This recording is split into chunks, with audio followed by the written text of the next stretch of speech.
సాయినాథ్ మహారాజ్ గారి పాదారవిందాలకు శిరస్సు వంచి నమస్కరించుకుంటూ, గతంలో సాయినాథుని ప్రవర్తన, ప్రతిరోజు చేసేటువంటి పనులని కొంత చెప్పుకున్నాం. రోజులో ఎక్కువ భాగం వేప చెట్టు నీడలో, అప్పుడప్పుడు ఊరి అవతల కాలువ ఒడ్డున గల తుమ్మి చెట్టు నీడలో కూర్చునేవారు. సాయంత్రం వేళ కొంత దూరం నడిచేవారు. ఒక్కొక్కసారి నీమ్గామ్ వెళ్తుండేవారు.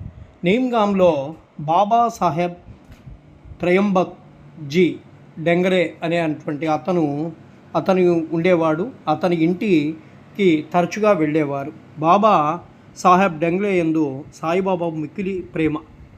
అతని తమ్ముని పేరు నానాసాహెబ్. అతడు 2 వివాహాలు చేసుకున్నను సంతానం కలగలేదు. బాబాసాహెబ్ డెంగరే తన సోదరుని సాయిబాబా వద్దకు పంపిస్తారు. బాబా అనుగ్రహించే నానాసాహెబ్కు పుత్ర సంతానం కలుగుతుంది. అప్పటి నుంచి బాబాను దర్శించుటకు ప్రతిరోజు తండోపతండాలుగా భక్తులు రాసాగారు.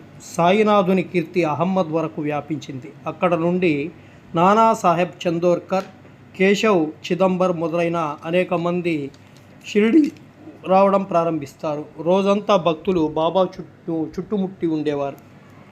రాత్రులందు బాబా పాడుబడిన పాత మసీదునందు నిద్రించేవారు. పొగ పీల్చడానికి చిలింగొట్టము, కొంత పొగాకు, ఒక రేకు డబ్బా, కప్ని, తలగుడ్డ, ఎల్లప్పుడూ దగ్గర ఉంచుకునేటువంటి సట్కా చిన్న కర్ర అప్పటికి ఆయనకున్న ఆస్తి.